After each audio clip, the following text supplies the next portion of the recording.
Olá, está começando mais um Rio TV Debate e hoje nosso tema é identidade de gênero.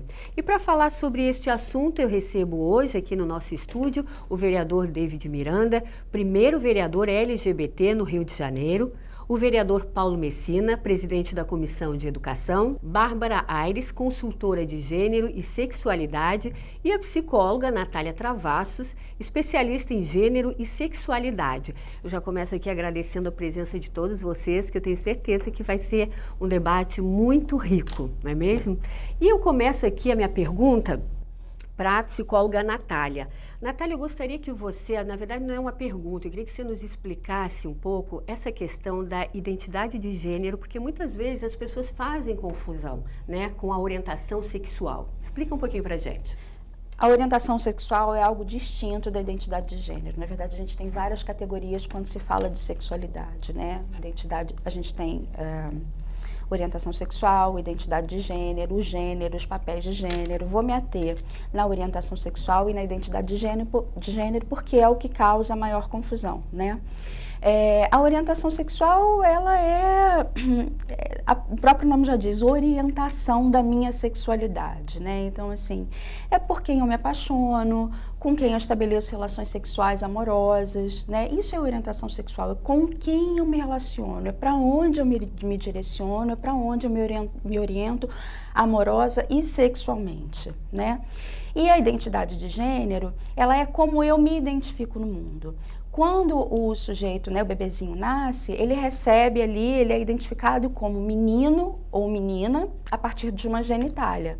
Só que esse sexo, ele não necessariamente ele vai corresponder ao gênero. Por quê? O sexo é algo biológico, é algo do corpo, marcado no corpo. O gênero não. O gênero ele é construído culturalmente, socialmente. Né? Então, identidade de gênero é a forma como eu identifico o meu gênero a partir dos papéis de gênero que existem no mundo. Com certeza. Muito obrigada pela sua explicação, porque muitas vezes as pessoas confundem mesmo isso, né? Agora eu vou fazer uma pergunta aqui para todos vocês, eu queria que cada um falasse um pouquinho, que é a questão da... Como é que as pessoas hoje, o governo, a sociedade, está lidando com a diversidade sexual? Como é que vocês veem isso? E aí eu começo aqui a minha pergunta para o vereador Paulo Messina. Começando por ele. Então tá. A gente tem um grande problema assim, que eu posso te dizer de experiência, é na área de educação, né? O que acontece? Você pega, isso que ela disse da identidade de gênero, ela não acontece só com adultos, né? Muitas crianças já na idade escolar, ainda do ensino fundamental, crianças de 12, de 13 anos, já têm a sua identidade, já se identifica, ou o menino se identifica com o gênero feminino, ou vice-versa, já na idade escolar. E aí os problemas começam a acontecer ali. Porque você imagina o seguinte, ele se identificou como menina agora. É a identificação, orientação e a identificação. Aí o nome na chamada, aí o professor vai chamar, é um constrangimento para o professor, para aquela trans, para aquela pessoa que se identifica, ele vai chamar professor, sofre bullying na escola, né? O professor vai chamar José. Pô, é um nome de batismo, mas já deixou de ser o nome, já deixou de ser como ela se vê há muito tempo. Então, a orientação sexual, como ela mesmo disse, muito diferente da identidade de gênero, e começam os problemas já na fase escolar. Essa é a principal experiência que eu venho trazer aqui. Políticas para se reverter isso, né? Eu não sei se a gente entra nessa polêmica agora, que é mais rápido, né? Mas depois vamos deixar para explorar essa polêmica nas escolas, que eu queria puxar essa chave depois. Com certeza, já temos aqui na nossa pautinha. Vereador David Miranda. Então, a sociedade está começando a fazer um debate mais claro sobre isso.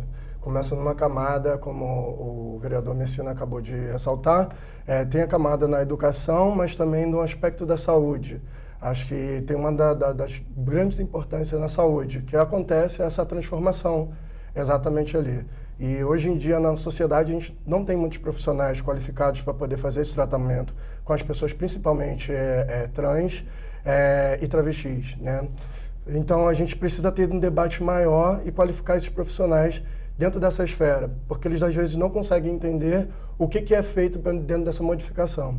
A Natália acabou de evidenciar bastante, falando como é que é essa transformação, mas é uma transformação que o público ainda, no geral, ele não consegue entender, porque ele não tem acesso à informação. E a informação que ele tem é uma informação muito ruim, é dada de pessoas que não têm nenhum tipo de conhecimento, querendo transmitir um tipo de conhecimento que é um conhecimento empírico e muitas vezes não é nenhum. Então a gente precisa estar pensando em quais camadas que o legislativo tem que estar pensando nisso também. Eu acho que uma das grandes partes também é a saúde, assim como a educação. Bárbara, o que você acha então dessa questão hoje? Como é que as pessoas estão lidando? Falar um pouquinho do que falaram, para a gente chegar aí, eu só acho importante a gente marcar que todas as pessoas têm identidade de gênero. Esse não é um privilégio ou uma característica unicamente das pessoas trans. O que acontece com as pessoas trans é que elas são questionadas na sua identidade, e aí por isso que se debate nesse sentido. Mas você percebe muito essa questão da identificação de gênero ser questionada numa pessoa cis, aquela que não é trans, quando, por exemplo, a menina deixa de gostar de boneca e quer jogar bola. Quando ela não gosta de usar salto e gosta de usar tênis. Ou quando o menino não quer jogar bola e quer brincar de boneca, quer brincar de casinha. Quando o menino não quer usar um terno e acha que ele fica mais confortável num vestido. E não necessariamente é uma pessoa trans. Mas aí você percebe essa identificação do gênero, porque o gênero foi construído socialmente, né? E cada cultura tem o seu. Na questão dessa identificação, é ainda mais cedo, assim. Minha família mesmo diz que desde os 2, 3 anos já sabia que eu era diferente. Pelo meu jeito, pelo meu comportamento, pelo que eu me interessava, né? E existem vários estudos, inclusive internacionais, que mostram que a identidade de gênero da criança se forma ali entre os 5 e 6 anos e que a partir daí que vai aparecendo mais essas características. E é algo que a gente tem que se preocupar e que tem que ver como vai lidar, porque é uma realidade, né? Em São Paulo a gente já tem o Hospital das Clínicas lidando com isso, aqui no Rio tem menos, mas tem o IED. Mas você acha que a sociedade e os governos, eles estão avançando nisso? Não estão. Eu sou bem pessimista nesse sentido. Por quê? Por causa de toda a expectativa social que é colocada em cima do ser humano, a partir da genitália. E uma coisa que atravanca muito, infelizmente, são as questões do fundamentalismo religioso. Quando você tem pessoas que misturam o dogma e o que ela acredita enquanto criação, enquanto divindade, e aí com isso quer retirar o direito do outro, o direito de ser, de existir, e aí você atrapalha, assim. A gente não tem hoje no Brasil nenhuma lei para pessoas trans, nenhuma. Nós temos projetos de lei que visam garantir esses mínimos direitos, como, por exemplo, usar o banheiro, assim. Eu acho, a gente vai questionar aqui durante o programa e vamos debater. Que a gente tem um Supremo discutindo se eu posso fazer xixi ou cocô e em qual banheiro que eu posso ir, sabe? É um direito mínimo, básico.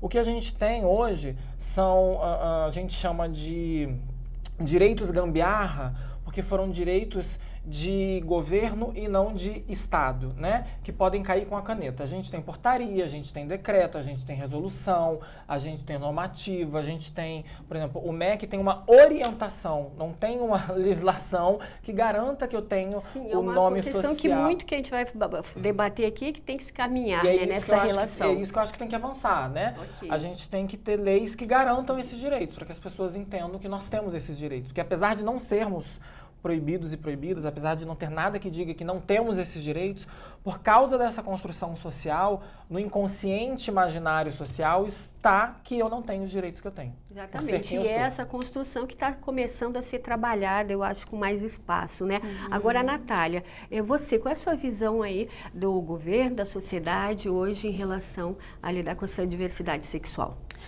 Eu acho que muito pouco é feito, concordo com a fala da Bárbara, mas acho que também os espaços de discussão ainda são muito pequenos, né? Isso que a gente está fazendo aqui hoje é essencial para que a gente possa chegar a um outro lugar em que haja respeito, né? Porque a gente não tem que falar de tolerância. Tolerar já implica em alguma coisa de eu não suporto em você, mas eu tolero, né? Mas o respeito não. Eu sou ser humano, você é ser humano, Bárbara é ser humano, somos todos seres humanos, inclusive em nossas diferenças, né? Porque a gente fala muito dessa questão do respeito, a diferença, né? Mas assim, somos todos diferentes, somos todos singulares. E por que há alguma diferença que ela implica em alguma falta de respeito, né? Então, a gente vê casos sérios na clínica, isso eu acompanha, né? Acompanho na clínica. No dia a dia. O principal sofrimento relatado pelas pessoas transexuais, as pessoas transgêneras e transexuais, a questão não é do sofrimento com não é ser ou não ser transexual, né? Não é ser ou não ser transgênero, né? É tudo que está em volta. Então, realmente, de fato, isso começa dentro da família, né? Isso começa no ambiente familiar, que se desdobra na questão da educação, que se desdobra na questão da saúde, né? Então, a gente começa do micro para o macro, né? E aproveitando até esse teu gancho, Natália, eu peço para a Bárbara nos contar um pouco da experiência dela aqui, que é uma experiência riquíssima no sentido de muita luta, né, Bárbara? Eu acho que você representa isso aqui muito bem hoje pra gente, dessa luta e de estar hoje aqui onde você está. Como a Natália disse, é importante que a gente tenha, né? Até para que as pessoas entendam, assim. Eu almejo o dia que não precise. Esse é o meu ideal, né? De que a Bárbara e outras Bárbaras não precisem fazer isso e possam simplesmente seguir como qualquer outra pessoa. Mas, meu pai, mineiro, militar, 85 anos hoje. Então não preciso nem dizer o que eu passei dentro da minha casa. E você é de São Paulo, morava em São Paulo e moro há 10 anos no Rio de Janeiro. E eu nunca fui entendida desde a tenra idade, né? Eu comecei a ser agredida dentro de casa aos 3, 4 anos, justamente por não performar a masculinidade esperada. O que eu mais ouvia quando era pequena era fala igual homem, senta igual homem, se comporta igual homem. Era tudo nesse sentido, porque eu não representava. Então, a partir dos 5 anos, eu vou morar na rua. Dos 5 aos 12, fui criança de rua. Dos 12 aos 15, morei numa casa-abrigo lá em São Paulo. E dos 15 até hoje, com 30, me mantendo sozinha e lutando. Mas óbvio que não foi fácil, não foi simples, né?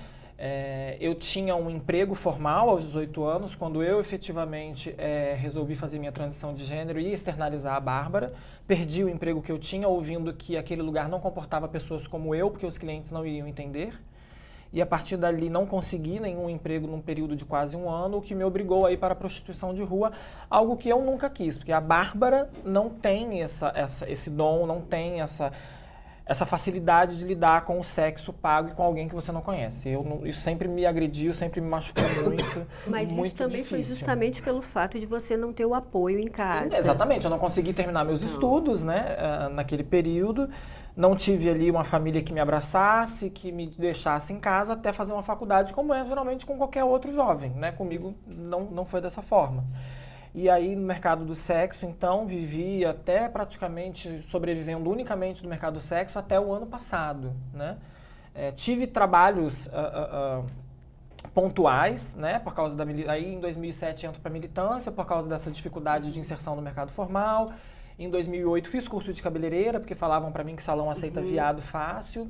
Não foi fácil, tanto que eu não consegui. O que embarreirava isso? Você chegava lá e apresentava o que eu chegava e apresentava o meu currículo e eu sempre agi, sempre pensei que eu não preciso expor que a Bárbara no registro é o João, por exemplo. Eu sempre apresentei o meu currículo como Bárbara Aires, com toda a minha qualificação, com o que eu tinha. Fazia o teste, às vezes era contratada, porque os salões não pegam seus documentos assim de imediato, né? Você faz um teste para ver o que você sabe fazer com o cabelo, como que você lida, trabalha uma semana e aí depois pedem a sua documentação. Então todos os salões aconteciam da mesma forma.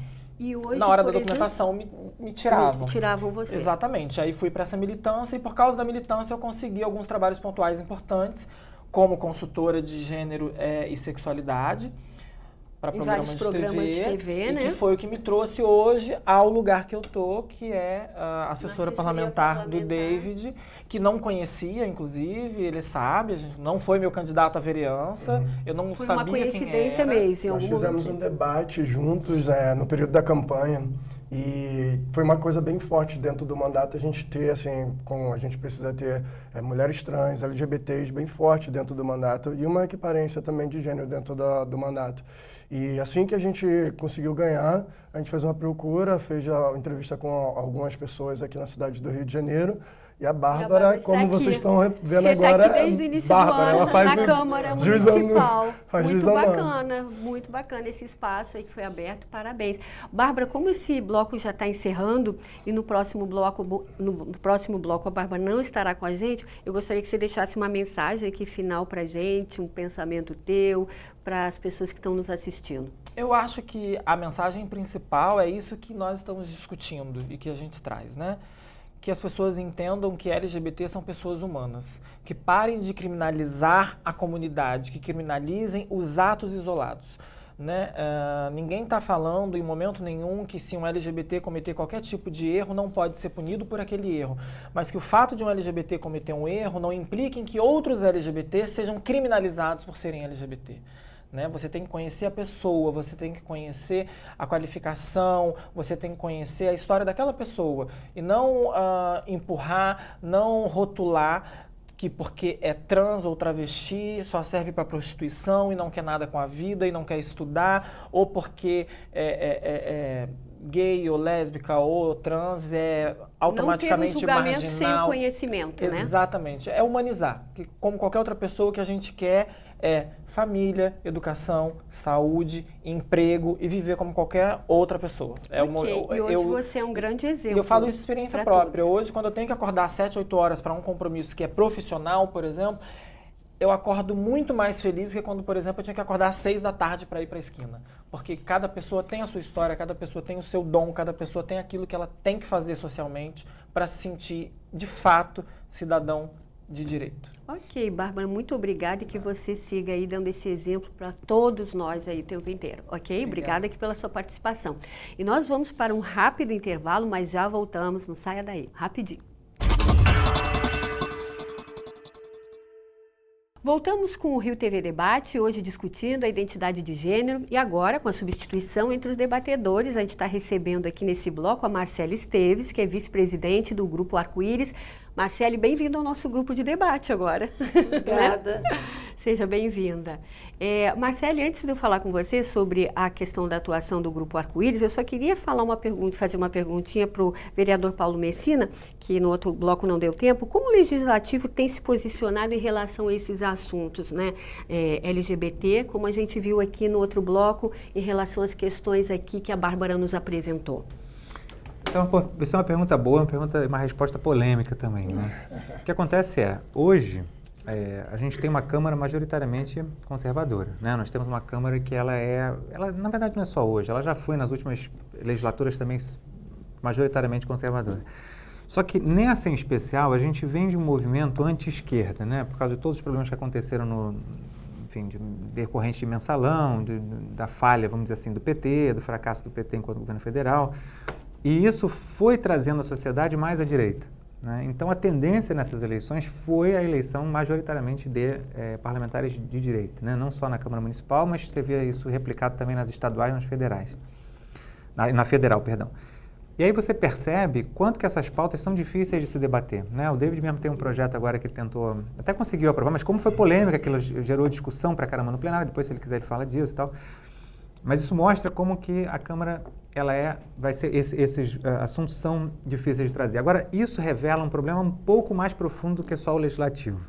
Porque, por mais que você critique a Câmara, critique a composição da Câmara, o legislativo ele é um retrato da sociedade, né? Então, a Câmara é majoritariamente conservadora. A Câmara tem uma bancada de igreja. A Câmara tem uma bancada de ultradireita, tipo Bolsonaro. Muito com isso. Mas esses recortes existem de lá? Existe um recorte, mas existe também organizações, tipo a igreja, ela se organiza durante muito tempo para colocar os seus lá. A nossa população se organizou agora. Se tivesse a força no movimento, já teria um LGBT muito mais tempo lá. Pois aí vai chegar onde eu quero. Hoje o trabalho que tem que se buscar não é necessariamente dentro do parlamento. Você tentar buscar um trabalho muito mais de educação e de formação da sociedade, aí entra um pouco que ou foi a psicóloga ou foi a Bárbara que falou, de fazer esses trabalhos mais de debate, esses trabalhos mais de seminários, de congresso e tal, justamente para você buscar essa organização. Porque enquanto você não tiver enquanto você não tiver a transformação vindo da sociedade, quando eu digo retrato, você tem que trazer isso da sociedade para dentro da Câmara. Não ache que a gente vai conseguir de dentro da Câmara trazer para fora, não vai. Porque você não vai pegar um vereador que tem a base dele da igreja e fazer uma votação que vai trair aquela base que elegeu ele, entendeu? Então é muito mais um trabalho de você transformar a vinda para a Câmara do que transformar de dentro da Câmara para fora, né? Porque o cara não vai trair a base eleitoral e colocar Mas ele aí dentro. continua não sendo um recorte da sociedade, porque a sociedade é uma sociedade muito plural. A gente não vê esse recorte, se a gente for ver o recorte teríamos mais mulheres lá, teríamos mais negros lá dentro e teríamos mais LGBTs lá dentro também. Então não é um recorte real do que é a sociedade. O conservadorismo consegue fazer com que eles faz há muito tempo. A gente sabe que na cidade tem vários locais sexuais, onde tem voto de curral, todo aquele debate que a gente faz na sociedade, que os caras se auto-organizam e fazem aquilo durante muito tempo. Então agora eu acho que, apesar de ter grande parte da Câmara ser conservadora, eu acho que também essa Câmara está completamente renovada. E a gente vê isso porque eu escuto isso nos corredores. Os seguranças falam isso pra gente, que nunca vi uma Câmara tão plural. Então, acho que está trazendo isso de uma certa forma, porque meu partido... Isso é importante, né? Porque é caminhar para achar esse espaço, né? Que eu acho que todos podem circular e debater justamente isso, né? Sempre trazendo a discussão para ter esses caminhos para seguirem, né? Exatamente isso. Agora eu vou aproveitar aqui a Marcele para ela nos falar um pouquinho, então, da atuação, né, do Grupo Arco-Íris. Marcela, vocês vêm sempre atuando aí há muitos anos, né, fazendo esse trabalho maravilhoso. Me fala um pouquinho da atuação de vocês aí, nessa liderança, sempre para defender os direitos. O Grupo Arco-Íris, ele fez esse ano, né, 24 anos de existência.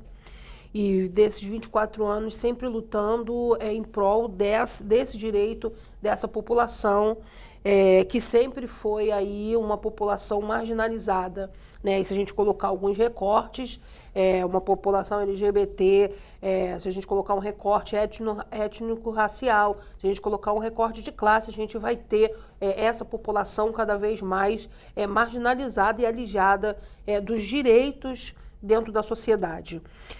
Sempre tivemos fazendo esse papel de articulador para as políticas, dentro do processo dos governos, no próprio processo da prefeitura. Se hoje a gente tem aí um programa chamado Rio Sem Homofobia, ele nasce a partir da inserção desse grupo pela luta por uma política, de fato, ainda não temos, né? O que temos é uma política de governo, e por isso a gente tem visto aí todo o desmantelamento dessa política que foi pioneira no Rio de Janeiro, serviu de exemplo não só para outros estados, mas principalmente internacionalmente. Hoje a gente tem uma política totalmente esvaziada, desmantelada. Da mesma maneira, a gente tem uma coordenadoria estadual especial da diversidade sexual, que também nasce da articulação da ação desse grupo. É o grupo que organiza a parada LGBT em Copacabana, sempre com um cunho. As pessoas sempre falam, né, muito, é uma festa, mas essa parada sempre teve um cunho político, chamando a sociedade e clamando por direitos para essa população. Em 2007, por exemplo, a gente já falava de casamento civil. Todo ano, essa parada, ela traz um tema à sociedade. E a gente vai ver que só em 2011 é que a gente consegue efetivamente ter algo favorável à união civil das pessoas do mesmo sexo. Como, por exemplo, muito por conta desse processo, desse conservadorismo e todo esse processo de fundamentalismo, desde 2004 se vem falando com relação à criminalização da LGBTfobia, e até hoje a gente não tem uma lei que puna esses assassinos e essas pessoas que matam única e exclusivamente porque essa cidadã ou esse cidadão é uma lésbica, é um gay, é uma travesti, ou é uma mulher transexual ou um homem trans. A gente não tem ainda uma lei que faça com que esses massacres e esses assassinatos efetivamente parem. Pois é, e até eu vou aproveitar aqui a tua deixa, porque o vereador David Miranda tem alguns dados sobre isso, né? Hoje, antes de falar sobre os dados, eu acho que é interessante a gente falar sobre o que a Marcela acabou de evidenciar aqui. A gente não tem uma lei aqui na nossa sociedade, já tem a PLC 122 que está parado lá no Senado, que equipara a violência racial, né, equipara a violência por identidade de gênero e orientação sexual à violência racial. E com isso, eu faço um outro gancho. com a Lei da Maria da Penha, a gente conseguiu evidenciar o quanto de violência que existe na mulher dentro da nossa sociedade. Diminuiu a violência contra a mulher? Não. Mas a gente consegue fazer políticas públicas para essas mulheres dentro da sociedade. É isso que a gente quer. A gente não quer que seja feito uma lei para dar privilégio. A gente quer que simplesmente a gente tenha uma lei que criminaliza aquele tipo de violência com determinada população e com isso a gente consiga ter dados para poder fazer políticas públicas reais dentro da sociedade. E levando nisso, a gente já tem hoje evidenciado, contagem mesmo do nosso mandato, 92 mortes de pessoas travestis e trans. Essas mortes brutais hoje no nosso país. Aonde? No país, né? No período desse ano. Nesse ano. Em todo o Brasil, né? Em todo o Brasil. Quais são Aqui os no Rio lugares de Janeiro, mais afetados, por exemplo, que acontece mais esse índice? Olha, Nordeste? No Nordeste, Que é mais conservador. no Nordeste, mas aqui no Rio de Janeiro teve 8 mortes violentas. Essas mortes são violentas. E muitas vezes não são divulgadas, né? Muitas vezes não são divulgadas. A gente pega por relato de amigos e família. Por quê? Porque as autoridades não respeitam a identidade de gênero dessa pessoa. Ela pega o documento e fala o nome daquela pessoa ali pelo documento. E muitas vezes não registra aquilo. E a maioria dos casos a gente acaba pegando pela mídia ou pela exposição que existe nas redes sociais quando a gente vê e criminaliza aquilo ali. E é muito complicado a sociedade desse jeito. Na verdade, é uma subestatística, né? É uma subestatística. Natália, e durante o seu dia a dia, como é que esse seu trabalho acontece, né, no dia a dia, justamente nesses casos assim, né, de maior violência, os casos que chegam até você? Qual a sua percepção? Bom, como psicóloga voluntária do Grupo Arco-Íris, nós recebemos pessoas LGBT, né? Apenas pessoas LGBT, porque a gente entende que é uma clínica que, apesar de não haver nenhuma diferença na questão da escuta para uma pessoa de orientação heterossexual, né, ou que seja cisgênera, a gente entende que esse sujeito que vai procurar a clínica, muitas vezes, ele tem medo, né, achando que aquele profissional que está ali escutando, ele vai ter algum tipo de preconceito, né, então esse espaço que a gente tem no Arco-Íris, ele é essencial para receber essa população que de início já tem muita dificuldade de chegar, né, pressupondo um preconceito daquele profissional, né. Já há um movimento, inclusive, que é surgido na França, chamado de PsySafe, né, que é exatamente isso. Eles fazem uma organização, a própria população LGBT faz uma organização de profissionais aos quais eles podem se referir, aos quais eles podem procurar, tendo certeza de que eles não vão ter preconceito, né? Porque o que acontece é que muitos profissionais, apesar da homossexualidade, ela não é uma doença e ela não pode ser tratada como uma doença e a gente não pode adequar a orientação sexual de um sujeito, mas muitas vezes a gente vê, sim, a postura de profissionais, como a gente viu, por exemplo, uma psicóloga no Sul, né, que prometia a cura gay. Ela participou de uma audiência, desculpa te interromper, a gente teve uma audiência, tu estava nessa audiência? Pública do PME aqui na Câmara, ela veio aqui na Câmara, ela quis fazer parte da mesa, depois ela subiu à tribuna, tinha um tempo limitado, não lembro quanto era na época, a gente deu 3 minutos, sei lá, e ela tipo ficou, e a gente a gente estava controlando o tempo ali, e tipo, deu seu tempo, e ela foi tipo dobro de 6 minutos ali, falando barbaridade. Psicologia cristã, né? Pois é.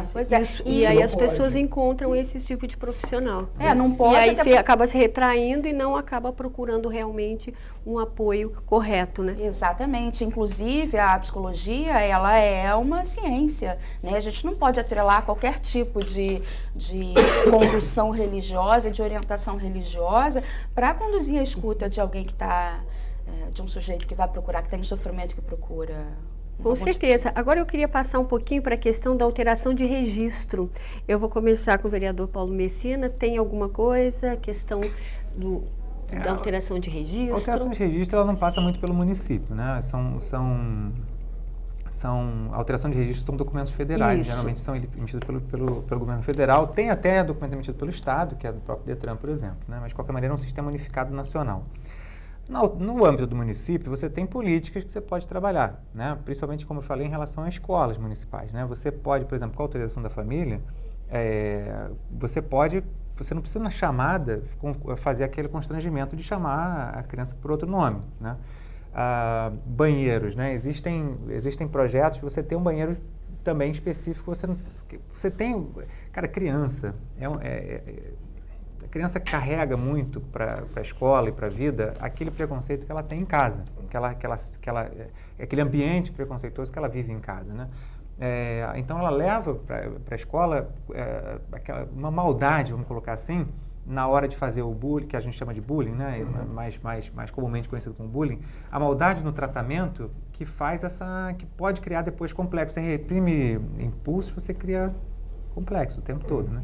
Então você tem ali uma menina que precisa, uma menina que na época, 11, 12 anos está no nosso âmbito municipal, ela precisa usar um banheiro.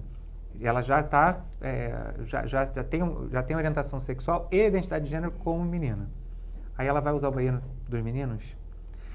Aí não, vai usar o banheiro das meninas. Aí vai os pais, você começa a ter reclamação do outro lado, dos pais, dizendo assim, eu não quero que a menina que tem pênis vá usar o banheiro das meninas que a minha menina não tem. Então, tipo, e aí, o que você faz com isso? É um problema que a escola tem que lidar. O fato esse problema é um problema que existe, não é um problema da trans, não é um problema dos pais, é um problema que a escola tem que se adequar. Não é a pessoa, o aluno, cada aluno que tem que se adequar à escola. A escola tem que se adequar a cada caso de aluno, no meio do caminho. Então, você tem que achar uma solução para isso.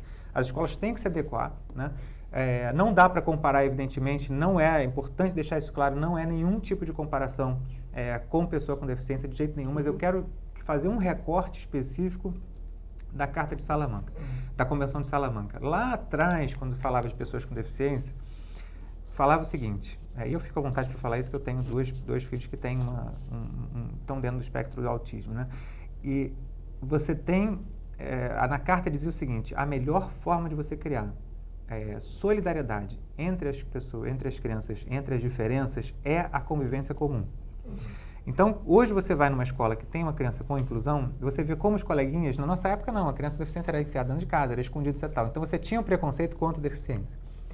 A inclusão não é só para deficiência, é inclusão para orientação sexual, para religião, para identidade de gênero, para tudo. Você vai fazer com que aquela criança cresça um adulto numa sociedade muito diferente do que nós vivemos hoje, sem preconceito. Pelo amor de Deus, eu não estou dizendo que orientação sexual é deficiência. Eu estou comparando como a convivência com o diferente, seja deficiência, seja uma religião diferente da sua, seja orientação sexual diferente da sua, seja qualquer coisa diferente da sua realidade, como a convivência com ela pode sim, quando você for adulto, te fazer uma família, né? Que você tenha, quando você for o chefe da sua família, aquela criança for o chefe da família dela, como será diferente a criação. Ok.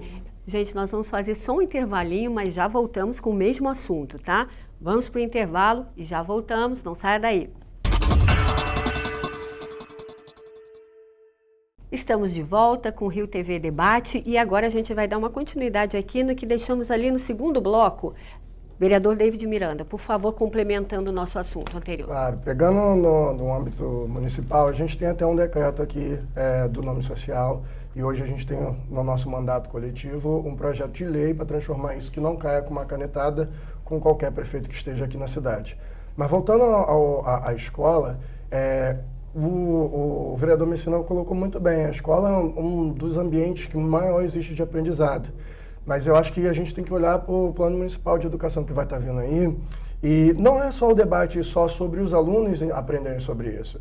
Eu acho que é o corpo estudantil todo, os professores, as pessoas que estão dentro da escola, todos esses profissionais ali dentro, eles precisam estar sabendo o que é orientação sexual e identidade de gênero, porque eles podem ser aquele adulto que lá no meio vai reprimir aquele comportamento ali e ensinar um comportamento correto para aquela criança que estiver fazendo bullying com outra ali. Então, assim, a gente tem que começar a pensar em todos os aspectos que estão acontecendo dentro da educação, dentro disso. E esse é um dos fatores muito interessantes.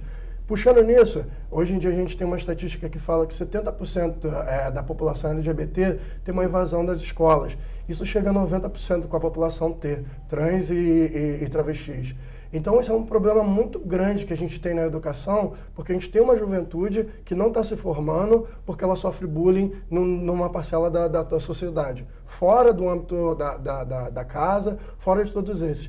está falando, tem um indicativo muito forte que a educação ali é um lugar de sofrimento para essa população. Então, o Plano Municipal de Educação é de extrema importância para a gente estar debatendo aqui na cidade do Rio de Janeiro como é que vai ser o futuro dessa juventude LGBT que sofre lá nessa Câmara. Pois é, uma questão que está sendo muito discutida. Eu até ia lhe perguntar, vereador. Então Pode vai, complementar. Desculpa. Esses dados que o David está trazendo são importantíssimos. Tipo, 70% da população LGBT, 90% de travestis e trans evadem da escola. Isso, gente, esses números são alarmantes pra caramba. E aí, eu me permito aqui peço licença para fazer um link com o que a Bárbara falou. Né? Você acha que esse LGBT e esses trans que evadem nessa quantidade, quer dizer, 70%, 90% das escolas que não completam seus estudos, não vão arrumar trabalho no mercado de trabalho, qual é o destino delas quando já tiverem adultos? Qual é a geração de renda que elas vão buscar? Me responde. Exatamente. É o que a Bárbara disse. Né? Vai fazer um trabalho, ainda que não por vontade, mas por necessidade, nas ruas. Exatamente. Esse é o fato. Né?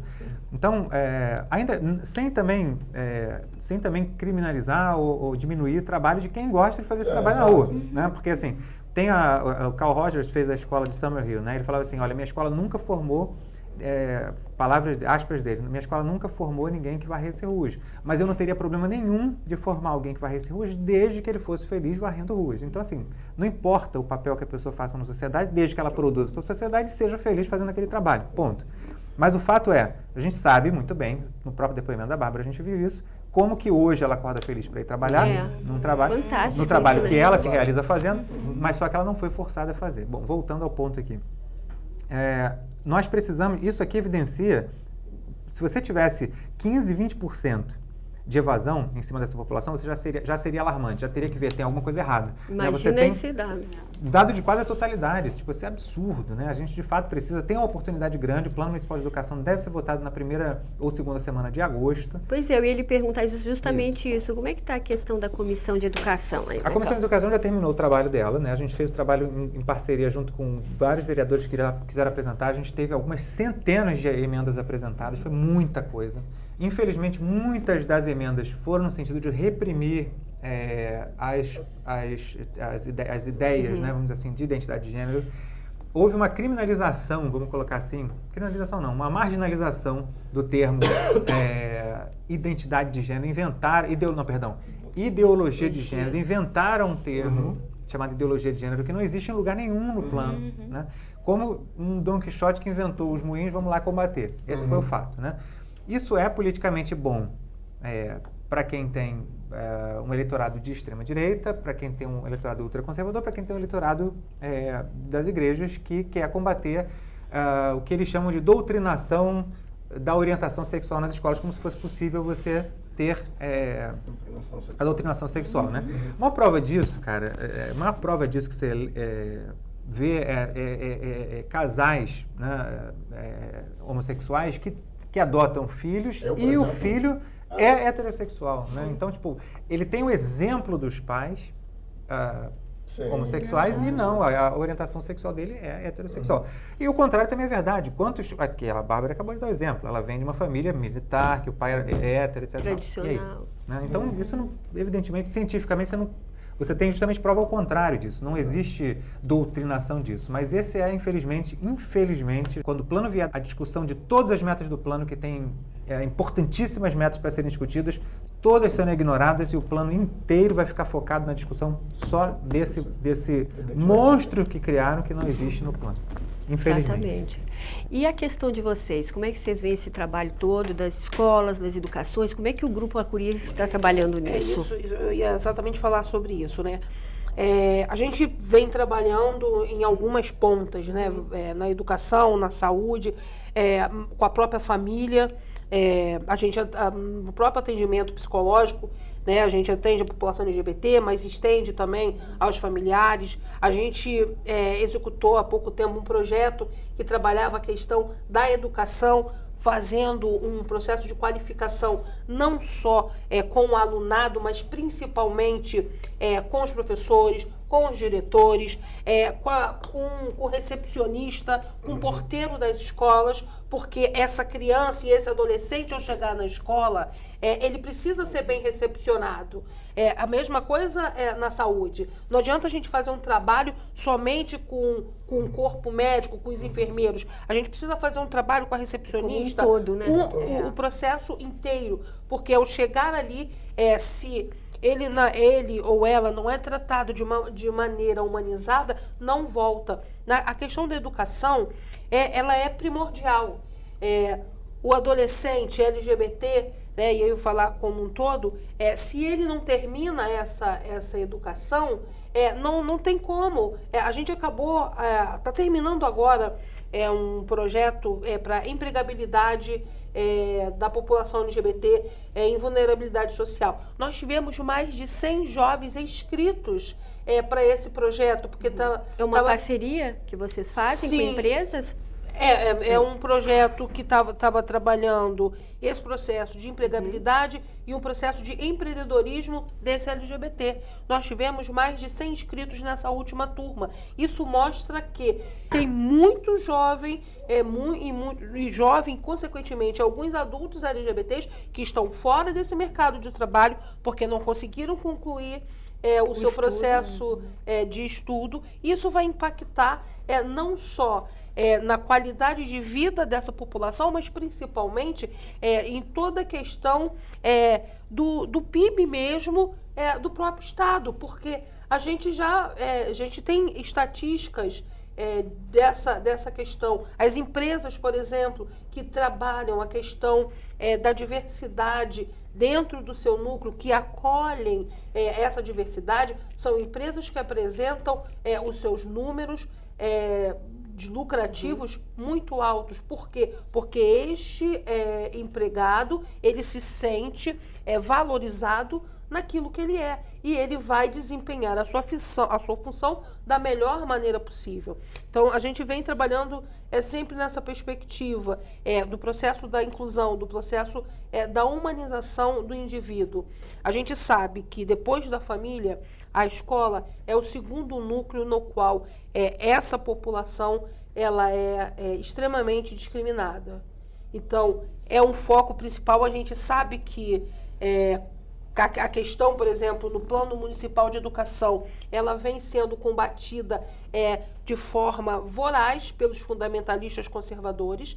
Quando cai a questão de se trabalhar, inclusive a questão de gênero, isso não vai impactar somente a população LGBT, mas isso vai impactar principalmente nas mulheres. Sim. Porque a gente tem uma estrutura social que ela é machista, é uma estrutura que é preconceituosa, ela é machista, ela é racista, ela é heteronormativa, ela é LGBT-fóbica. E tudo que foge a essas regras, e de religião hoje, que tudo que é diferente de protestante, né, católicas e outras religiões, né, dentro dessa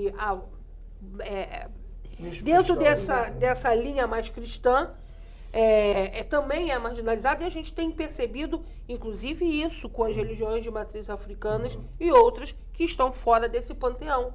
Então, tudo que é diferente a essas regrinhas que foram criadas está passível, sim, de sofrerem essas discriminações. Né? Hoje a gente percebe exatamente isso. Quem é que está no olho desse furacão? É a população LGBT, porque criou-se, sim, uma fantasia de uma ideologia de gênero que ninguém sabe de onde surgiu. Não conheço nenhum ideólogo de gênero para falar sobre isso. E as pessoas, infelizmente, as famílias que ainda são conservadoras, criadas dentro de um processo conservador, criados a partir e repassando essa criação a partir de um processo binário, homem e mulher, macho acabam e fêmea, reproduzindo, né? Reproduzindo. Então, olha só, infelizmente, nosso programa está chegando ao fim, um debate que a gente continuaria. Aliás, podemos fazer outros, né? Enfim, eu peço as considerações de cada um de vocês, o que vocês gostariam de deixar aqui como mensagem para quem está nos assistindo hoje. Vereador Paulo Messina. A mensagem que fica é que a gente tem sim uma oportunidade muito grande, né? Quando o David falou do plano municipal, ele é um plano que na verdade não é só um plano, ele é uma lei que planeja 10 anos para frente de como a gente vê a educação. E se a gente quer mudar a sociedade, a gente tem que começar a mudar as crianças, como as crianças veem, como as crianças vão ver a sociedade quando elas forem adultas, quando elas forem chefes, adultas, quando elas forem chefes de família delas, né? Esses números são super alarmantes, né? Tem que se mudar isso, mas não só mudar isso, mas também trabalhar as crianças que têm orientação sexual heterossexual, que vão ser as crianças que vão saber trabalhar e respeitar o outro. E ela falou do machismo e tal. Cara, você tem uma mensagem importante de diferença para deixar machismo, feminismo, a defesa do LGBT, tem uma grande diferença fundamental entre eles, né? Enquanto feminismo, a defesa dos direitos LGBT e outros movimentos de minoria, eles buscam a igualdade, buscam a luta para serem vistos como igual. O machismo é um movimento que quer ver os outros diminuídos, né? Então aí você vê que é um movimento, como é um movimento que de fato tem que se, como é uma visão que de fato é obsoleta, que é uma visão do século, nem do século passado do século retrasado, né? Isso é da idade do século XIX, isso, né? A gente está no século XXI, está na cidade do Rio de Janeiro, né? Quando você traz estatísticas dessa aqui para o Rio de Janeiro, isso é, para mim, muito preocupante, quando diz, a maior parte das mortes é no Nordeste. Aí você pensa, é uma população que, de fato, é muito mais conservadora que o Rio de Janeiro e tal.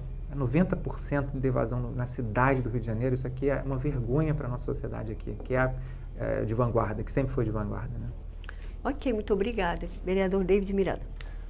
Eu acho que a gente falou também muita desgraça aqui e acho que a gente tem que evidenciar esses fatos mesmo, mas ao mesmo tempo eu acho que a mensagem boa que fica, hoje em dia a gente vê com a luta que a gente vai fazendo em todos os sentidos, a gente vê a Elza Soares na capa da Vogue, a gente vê a Anitta contratando mulheres gordas para dançar, a gente vê travesti, transexuais indo para a novela das 9, fazer personagens, inclusive personagens cis.